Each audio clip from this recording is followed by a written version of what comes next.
Like, when's the update? When's the update? When's the update? When's the update? But my thought is, I go both ways on it, because my first thought with where's the update, I'm like, well, you've kind of set them up for this by vlogging constantly and be worried about them. But then the other side of it is, you don't owe these people anything. No. Like, who are they? You don't owe them an explanation, or you don't owe them updates. You owe them nothing. Nothing. But if you don't, there goes your views. There goes your sponsors. There goes all that money that you work so hard to video yourself and put yourself out there for everybody to see. Gone.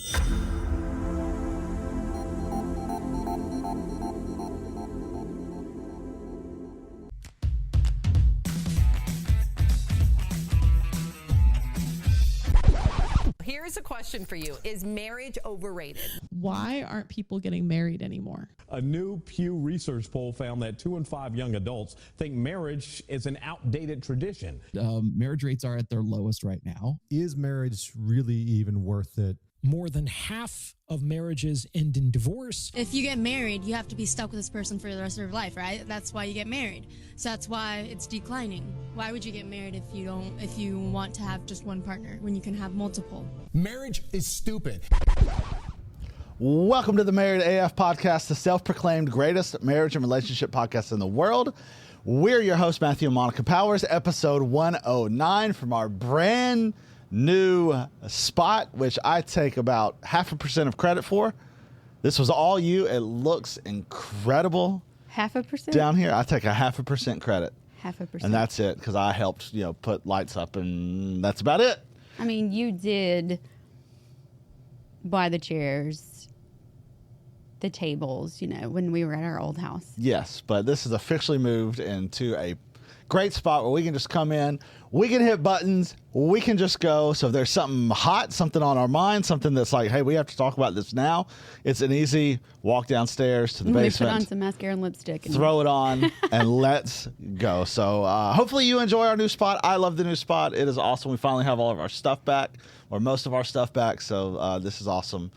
Great job. Well, we didn't even really have much of this stuff at the old house. No, we had it out. We it had was it just when we were at our desks in our office, just trying to make it work the best we could. But now this is much more cozy, much more relaxing, much more us compared to what we had before. So I'm so pumped to be here. But we're going to dive into episode 109 of this idea and phenomenon that you've captured and said, hey, this is something. It's something it you grabbed a attention. hold of. And like, hey, this is something I think that has some traction. We need to talk about this because it's more and more and more. But it's this idea of family vloggers. I didn't really know that was a thing until I started watching documentaries. And what was the one we watched? An update on our family. I think it was kind of the one that kickstarted it a little bit. And so this will carry over a couple episodes, because it started with this idea of family vlogging, but has led into a deeper dive into some things that we're going to look into. Because you hadn't seen any, I'd already maybe saw one episode of something, and I said, I have to stop. Matthew has to watch this with me. This made my blood boil because I didn't know it was such a phenomenon. It is. It's huge. There are thousands upon thousands upon thousands of families videoing themselves constantly and their children. Whoa. And putting their entire lives out for everybody to watch. It's almost like it's a reality show. A little bit. It is closer to reality than what reality television is. That's for sure. Yes. But I think this has captured a lot of people because of the popularity of reality TV. Right. They're like, well, I mean, I don't have a camera crew following me around, but thanks to technology and cameras and YouTube and social media, I've got all this access right at my fingertips. And this has now become even more popular than network reality television. Yes. And it's more of a YouTube thing. I know that they have socials and do all of those things where you can like, subscribe, whatever platform it is. Right. But YouTube is where they're, I guess, getting all of their followers and their viewers. Yes. And when I took a dive into this, I wanted to know how many there actually were. There is not a way to know. Because there's just that many. There's that many. And that blew my mind. Are people doing this in hopes that they, like, it's the influencer culture? Is that a thing? Like, is culture? Is that the right word for it? It is. I think that there's this idea that, well, it worked for them, maybe it can work for me. I guess so. And let's go viral so we can let's be go famous. viral, and so we can be famous, so we can make money, so we don't have to work per se, even though it looks like this is a lot of work, probably even more work than actually going to a job. But there's an opportunity to make a ton of money in this space. But the cost that is associated to that long term to your family, your relationship, your children. I guess the biggest question to ask is it worth it? Well, if you're making up to, and it's probably exceeding this amount for sure, but $150,000 per month. Well, and I'm sure there's some that exceed that. Like the documentary we watched, it was Myka and James Stauffer. The Stauffers. Stauffers. That's kind of what took hold. And we know that at their peak, they were making $150,000 or more a month.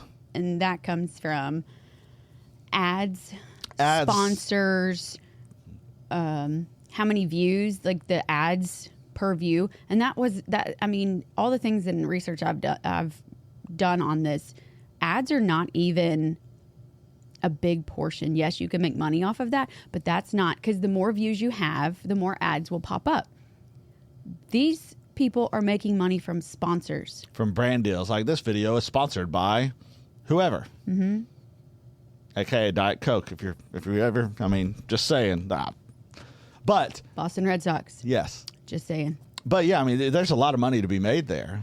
But I guess the bottom line is it worth it? When I was watching it and kind of going through it, initially, and I feel like this is most people, probably not all, but most, it starts just as very harmless. I'm just going to share my life.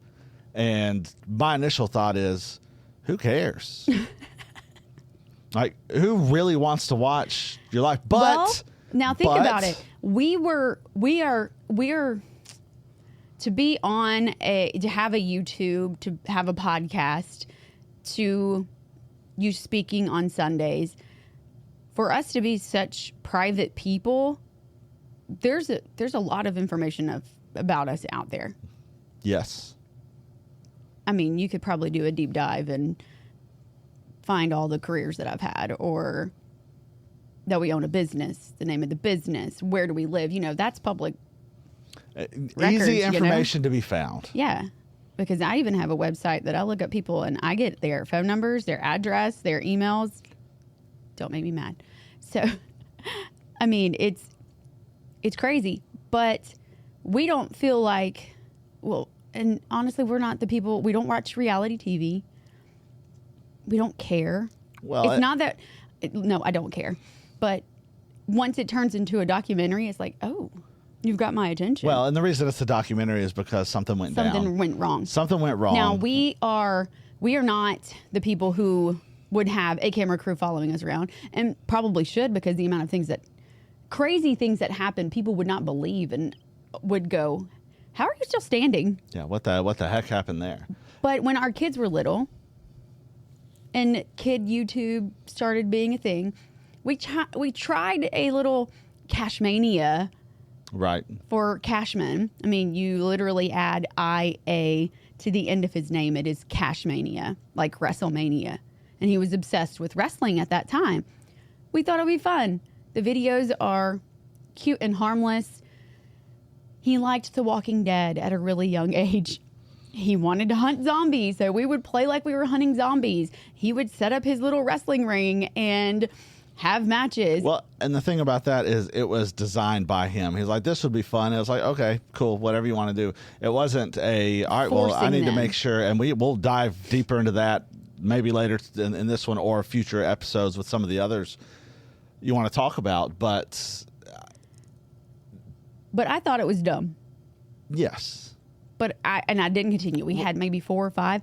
But what got Cash to want to do it was Ryan's Toy Review, which is huge. I thought when I watched everyone knows Ryan's Toy Review. When I watched the thing, he's got nearly 40 million subscribers. He is the number 3 of all time YouTube people. And I really thought Mr. Beast would be number 1. But number 2 above Ryan's Toy Review was Logan Paul, yeah. Logan Paul, then Ryan's Toy Review, then Dude Perfect. Yep. Good for you, Dude Perfect. For real, Dude Perfect. That's Keep awesome. it up. Keep Jesus moving forward, right?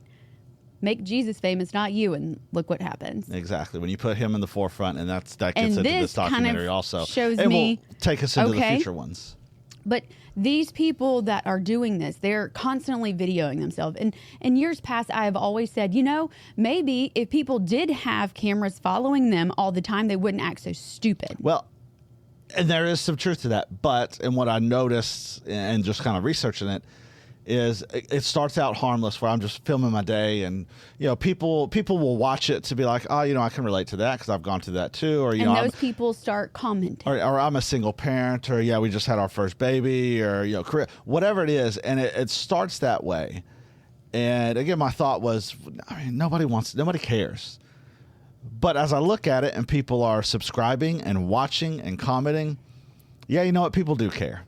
Yeah, they really, really, really do care in a sense to where they're taking their time out of their day to watch it. Maybe it's just an escape. Maybe it's to learn something. Maybe it's to feel like I'm not the only one who's going through this, which is probably a lot of it. Mm-hmm. But then as it grows and power becomes involved and money becomes involved, then it becomes more of, I want to just share my life. And I feel like we're strong enough where if that were to ever happen to us, we wouldn't get to that point, because our whole goal with this podcast or anything we do is if it can help somebody in some way, then it's a win. It's not about us. If God wants this and he's going to use it, he's going to take it and he's going to distribute it to where it needs to be. And the moment he's decided he's done, our prayer has constantly been, if it's done, end it. We're okay with it. Whatever you decide is what I want. But again, when power and money become involved, it's easy to say one thing, but when you're starting to make that type of money, it changes things. It does. Unfortunately, money does change people. We've seen that in every type of religion. So Totally. It's not just a religious thing or a religion. And I feel like that's a bad way to claim what you are, because I don't like to claim a religion. Yes, we're considered Christian because we are followers of Jesus. If that were a category, that would be the only category. Yeah, it is. Christian is followers of Jesus. That's where But Christian came from. But now you have all down. these different denominations because so-and-so disagreed with so-and-so about something in the Bible, and they all branched off. People will ask all the time, what denomination is your church? And it's non-denominational, and it's like, oh, it's one of those. I don't even know what that means. I always just it's one of those. say our denomination is Jesus. That's it. He's the only thing that matters. Our opinions and our thoughts and our wants and desires are secondary to whatever is going on with Jesus and what his plan is. So I don't care how I feel about it or anyone else does. If that's what it is, that's what we submit to, which I know can be controversial for a lot of people. Yes. So these vloggers, sometimes, it starts out that innocent way. It did. And with the Stauffers, is it Stauffers? Stouffer's. Stouffer's, I think, of the Stouffer's things, is the things you cook, the food. Stauffers. When it started out with them, she was a single mother, documenting that, met her husband, got married, had kids, and it just became huge from having kids. And they're videoing everything. And what I noticed about these vloggers is the videos they post every day, sometimes multiple times a day, but at least once a day. The videos are usually 10 to 15 minutes long, and that's it. So, but I'm thinking, how much content are they having to film and then go back and watch and edit and put together to put it out there? And how long did it take you to make those kids do what you wanted them to do? Take 1, take 2, take 20 to finally get the shot that we were wanting to get. To make it look like everything is all sunshine and rainbows. But they get so involved in putting it out there. We got to put it out there for the viewers. The viewers need to see it. The viewers, the commenters, the viewers, our people. They're videoing, and they're so maybe self-involved, that they don't get out and do all the things in real life, like have friends, community. Like real, true community. Yes, because this is what I've noted about their community, as in the vlogger world. They feel as if their viewers are really there for them. Like they have their backs. I'm going to put, no matter what I put out there, they're going to lift me up. They're going to help me get through this bad time because they have their viewers to help them get through it. Which are, in a sense, yes, but those people are only there because for they what like you. to look at their comments and see what they say Well, about yes, them. but the viewers and the commenters, those people are only there because of what you're providing them. They really don't care. And as we get more into the story, you can see they really don't care about that. And ultimately, that's sad that you're living for the commenter and the viewer rather than for actual true community who will walk with you through the fire. Because this family went through fire. And as I watch it, well, they did. But still, some of the backlash that they received from it, not necessary. Not the extent of it, not at all justified. So I mean, they had 3 kids. They go to adopt a kid from China, and Huxley. The kid's name's Huxley, and they go through that, and it's a special needs kid, and it's really, really, really, really difficult. So having babies and or adoption of a child is clickbait. Huge. Clickbait. I can't even say it. Clickbait. That's the word you're looking for. But it is. That's crazy. They might not even want all these kids. No, but the thought they're is having them because their viewers like it. And it's the addiction to the dopamine hit of how many people comment. Our views are slipping, our comments are slipping, our brand deals may be slipping. I know what helps fix this because it's worked before. We got to have another kid, or we got to adopt a kid, or we have to have something, some huge life event, so that way we can get the views up, we can get the commenters open, and we can feel like we are worthy and feel like we have value again. Well, all based off that. The adoption one is a big process. So the amount of content that you can produce and put out, that people who are also trying to adopt, maybe they're going through the same thing and want to relate to other people. And that's where those videos can be really helpful. It can be, until it's not. Because you are, it's like they went for this kid. Of course, they were doing this strictly for views and all the wrong reasons. I guess I didn't follow. I don't know. They don't have anything else out in the world for their kids, as in a YouTube channel. But my question is usually the opposite of what everybody else is saying, because they were all about their kids and what their kids were doing, and then it turned into the kid they're getting from China. Yes, it's like they forgot about their 3 kids.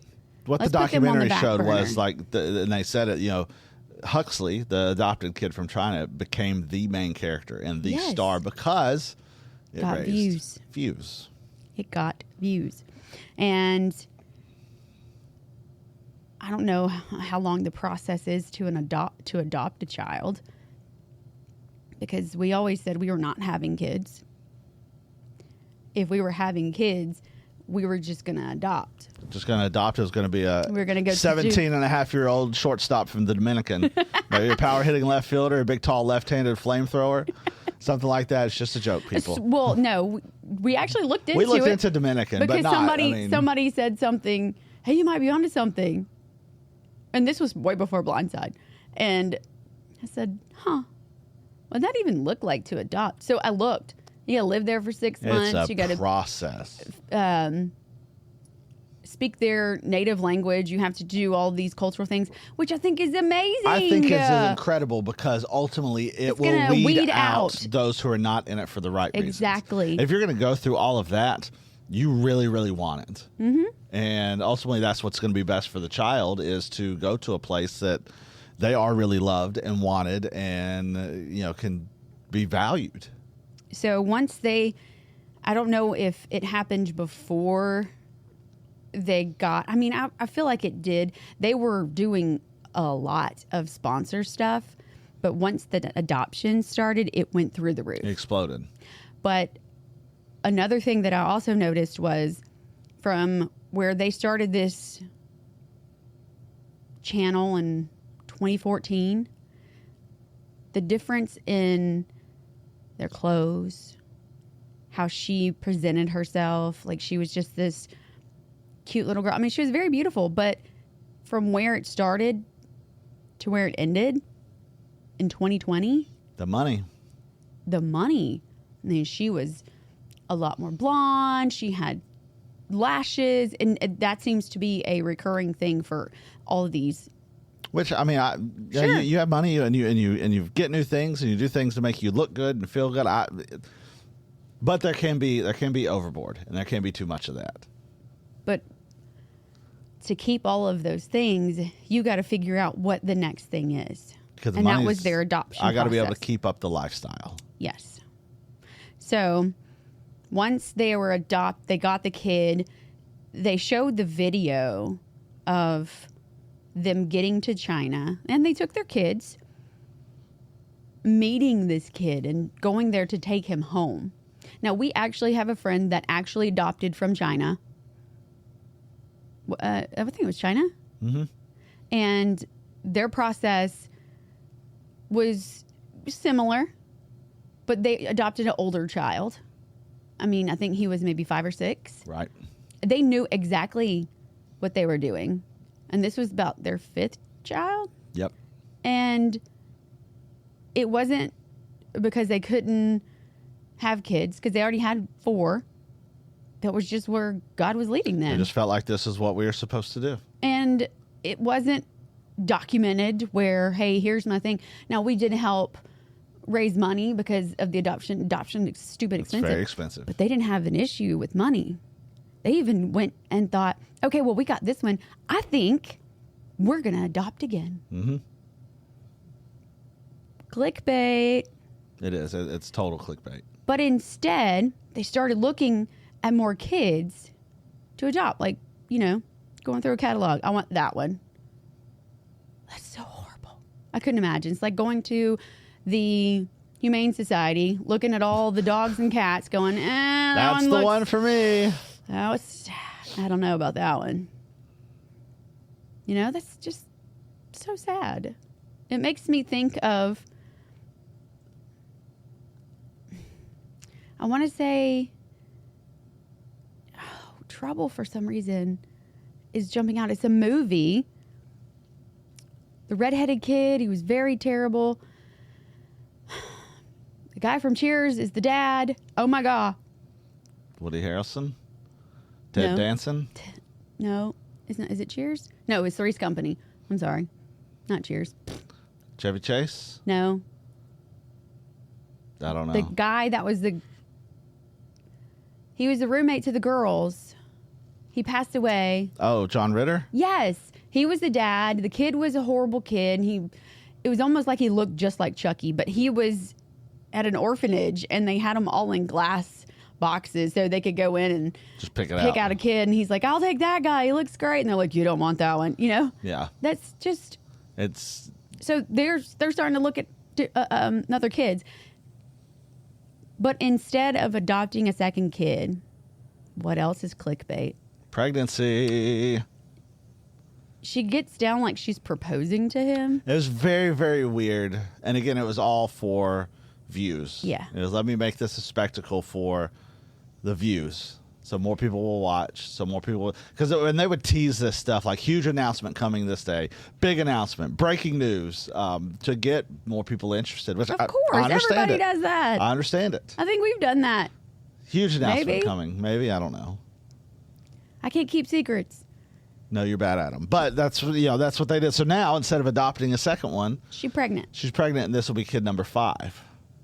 So it looks like they put the adoption on hold of the second one, which is probably the best thing. They Yeah, had with the her baby. being pregnant.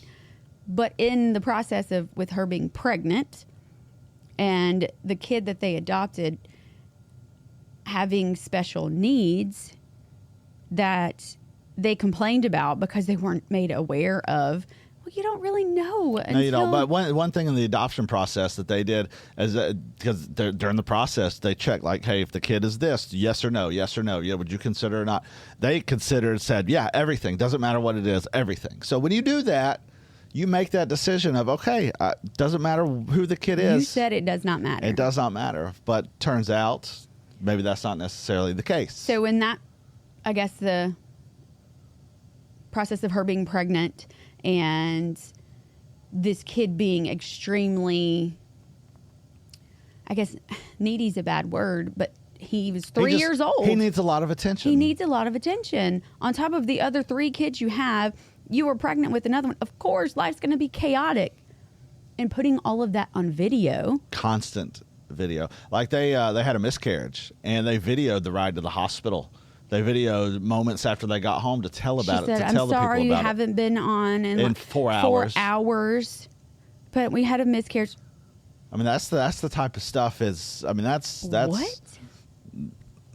That's deeply personal stuff that you need to be able to properly grieve. Process all of the emotions. And not the thought process But shouldn't be, again, I got to get this out there to my viewers. My viewers need to know this. Well, and the viewers were even through the adoption and everything that you see, the viewers are constantly like, when's the update? When's the update? When's the update? When's the update? But my thought is, I go both ways on it. Because my first thought with, where's the update? I'm like, well, you've kind of set them up for this by vlogging constantly and be worried about them. But then the other side of it is, you don't owe these people anything. No. Like, who are they?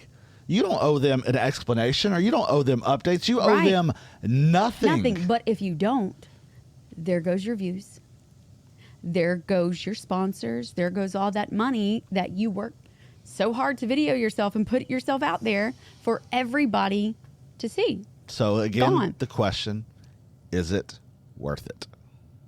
But when they first got him, they were putting out content, stuff where they were getting sponsors, so many infant type of sponsors where that's money.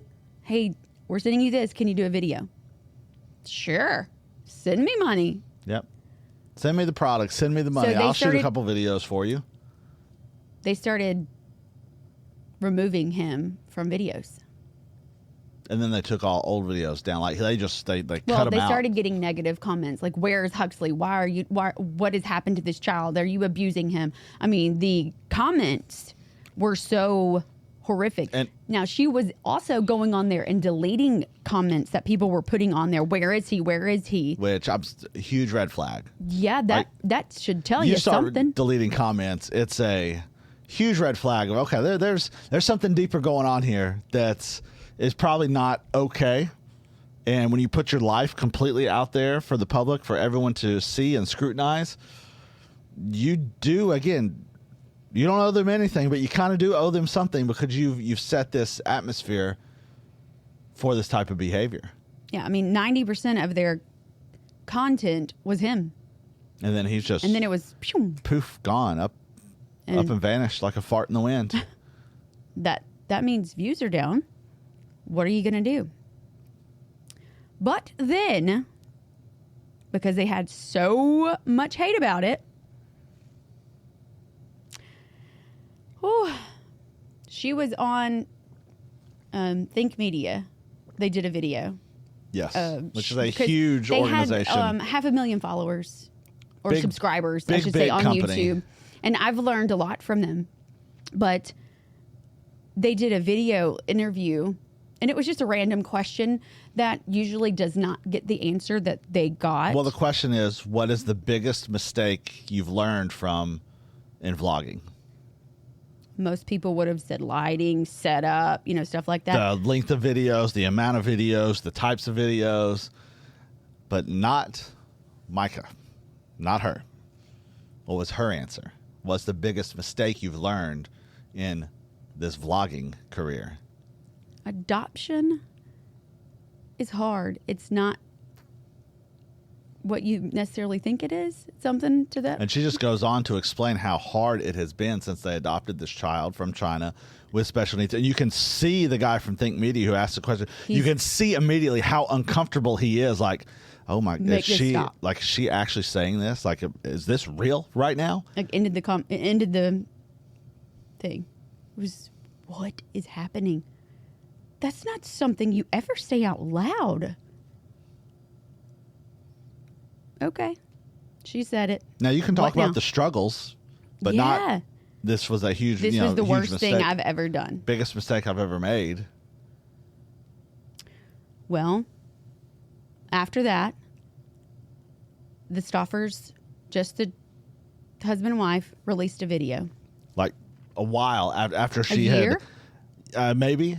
He had been with them for a little over 2 years at this point. So, yeah, it may have been around a year. So I can't remember the exact timeline. But she had since deleted all his videos. All of Huxley stuff. All of her new videos were cleaning videos and just anything else that was not anything related to him or the adoption or anything that's going on. And that's when people are really like, what the heck is going on? To the point where they were calling the police department because everybody knew where she lived. She told everybody that. Obviously, it's public record.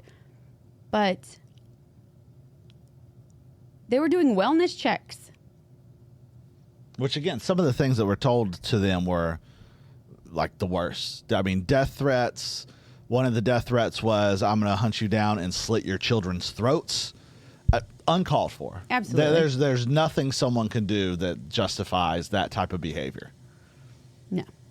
Those poor kids had nothing to do with her issues. No, and even if that's not it. That's not it. But this video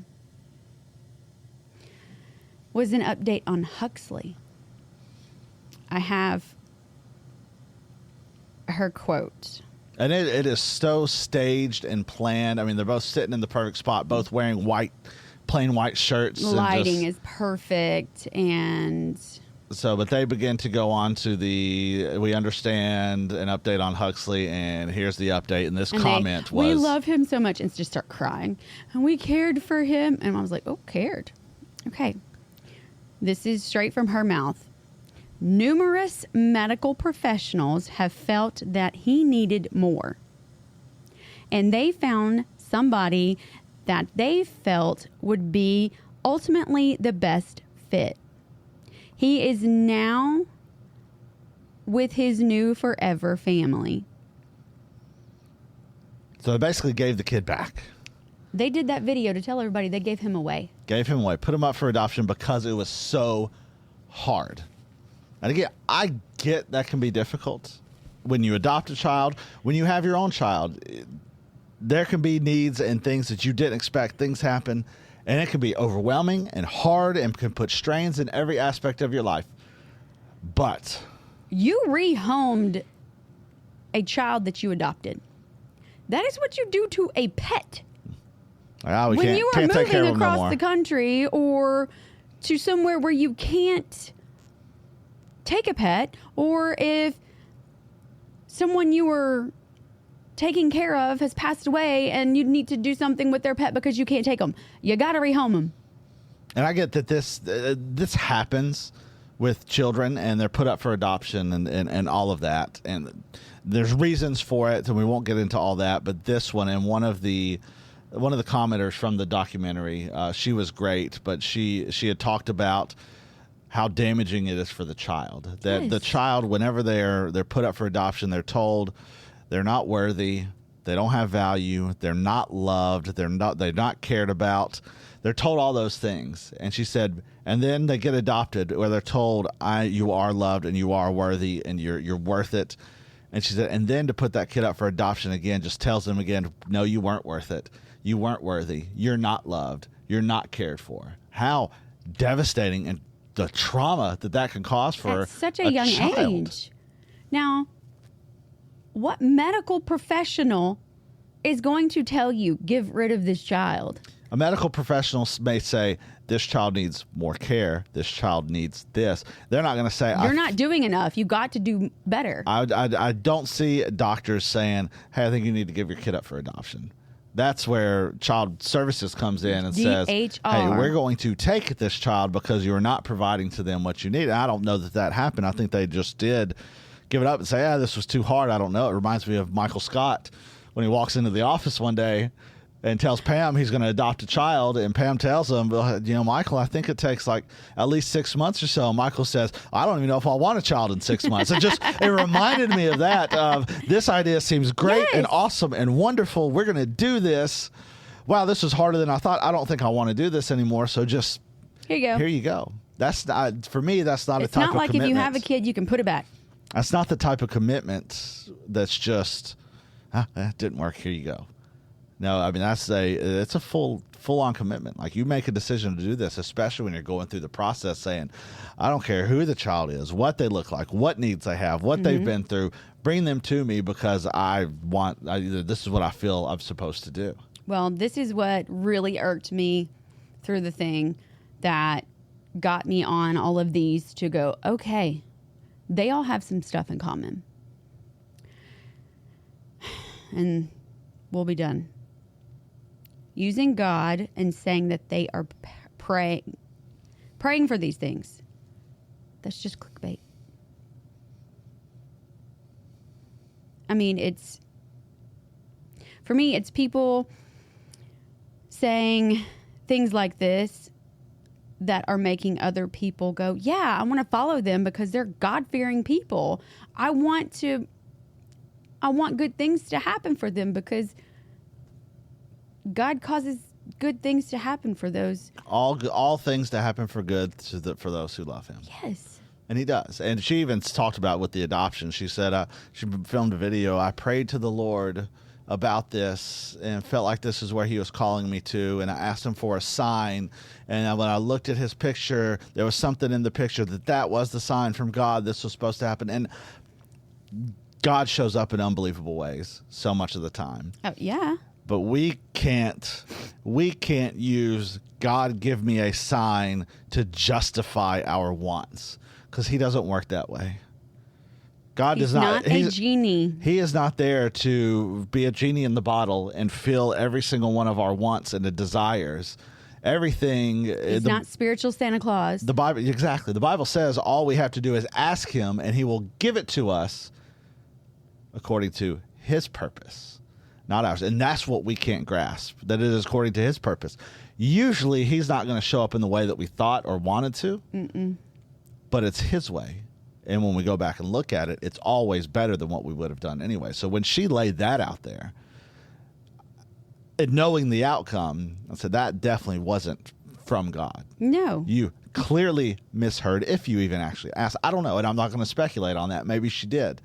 And maybe she wanted to will it to existence so badly that she just thought she wasn't actually hearing from the Lord in that. So, but you're right. That's just another way to help gain followers and grow the audience. Yeah.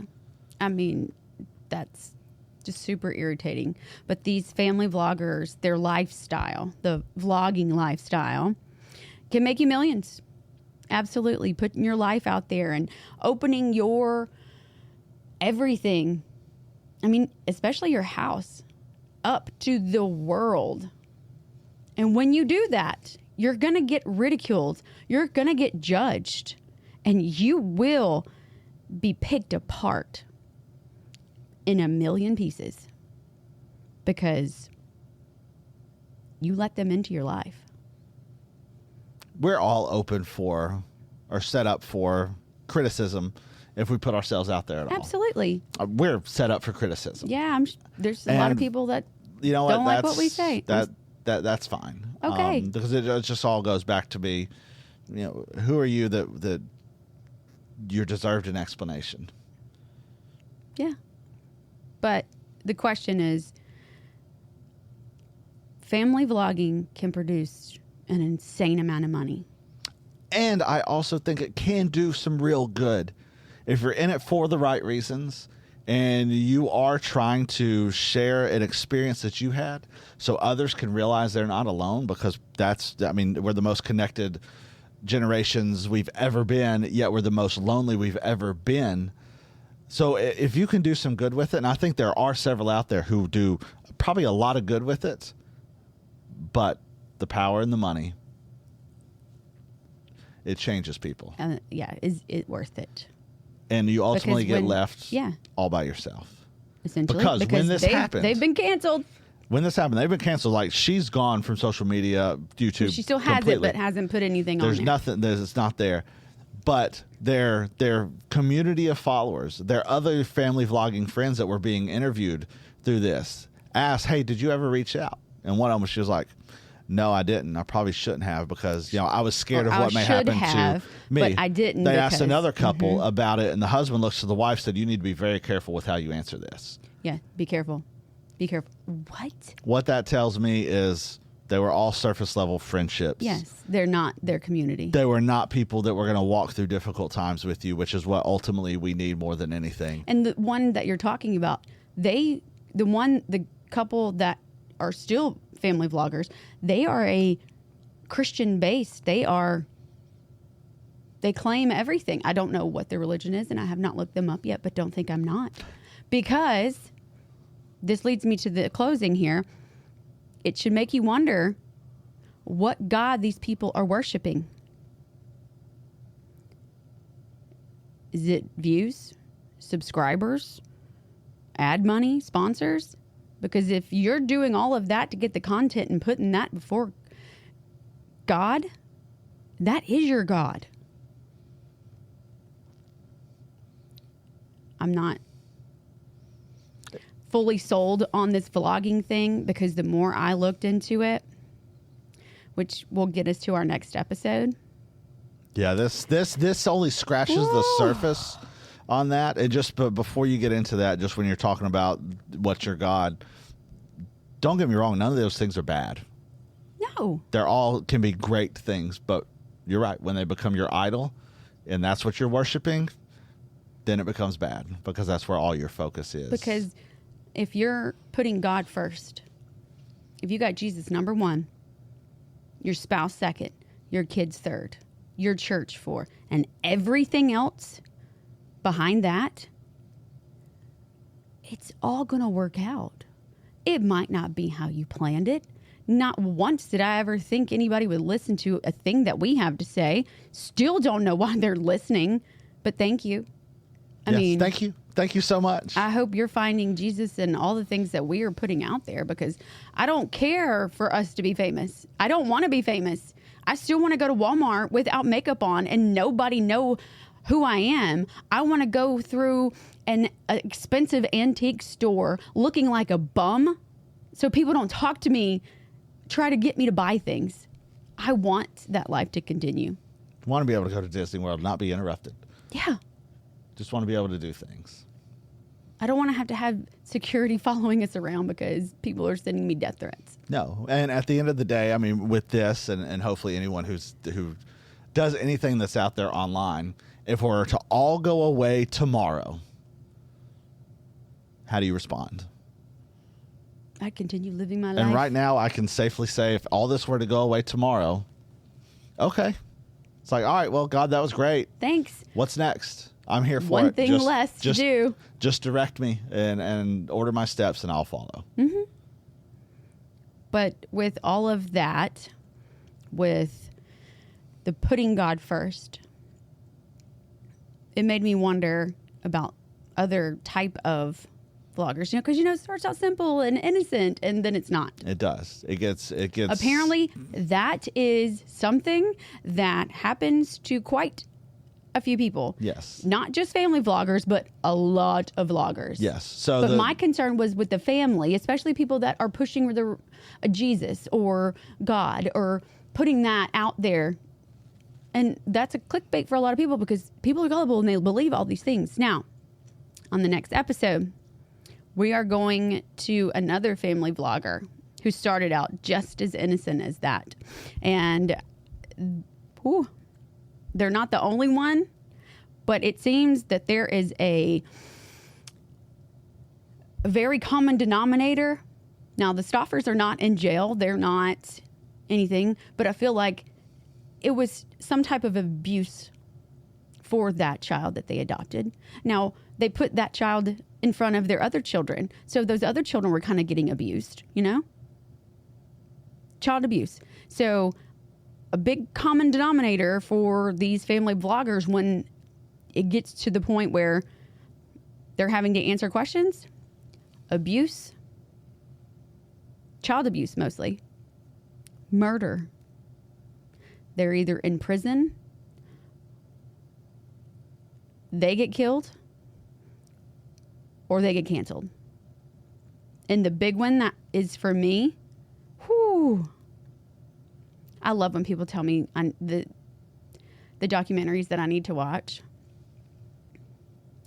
because it seems like there's some kind of cult or religious thing with these families, and they always seem to end up in jail or in trouble.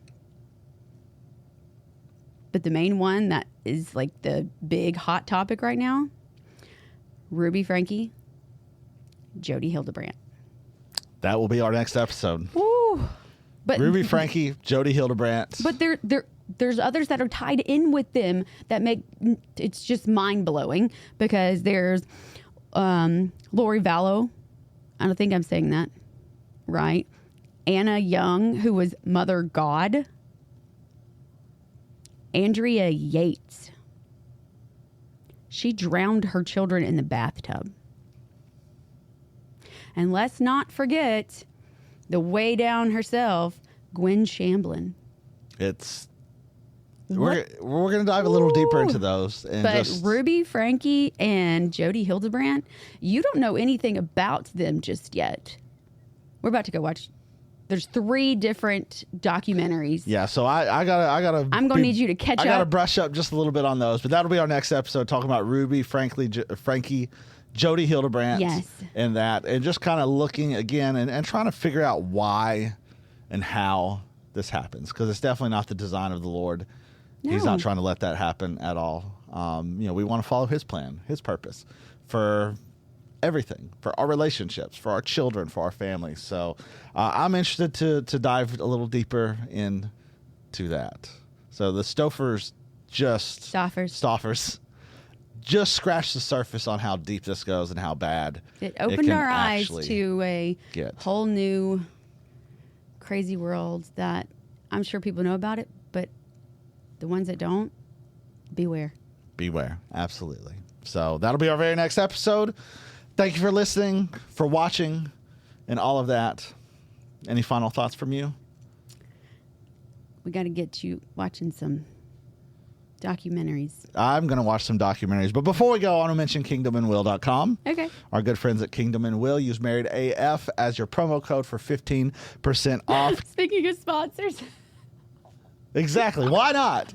Shout out Kingdom and Will. Because here's the reason why I'm okay with Kingdom and Will. Tell me why. Created with a simple conviction. Christian apparel should feel as meaningful as the message it carries. If we're going to wear scripture, it should be crafted with intention, excellent, and genuine care. We believe scripture changes lives. It strengthens faith, comforts the heart, and points people to Christ. For we wanted a way to carry those truths into everyday life clearly, confidently, and meaningfully. The idea is it's not just apparel, it's a daily reminder to make Him known. That's why I'm okay with it. And only Him. It's all about Him. Jesus. So visit kingdomandwill.com. They're awesome. We love them. Thank you guys for listening. Let's get out of here. Let's go. God, we love you. We are so thankful for what you do. We're thankful for this platform. It belongs to you and no one else. And we want to keep it that way. So just order everything that we do. We are guided by you. We're directed by you. And just let it reach the people that need to hear it.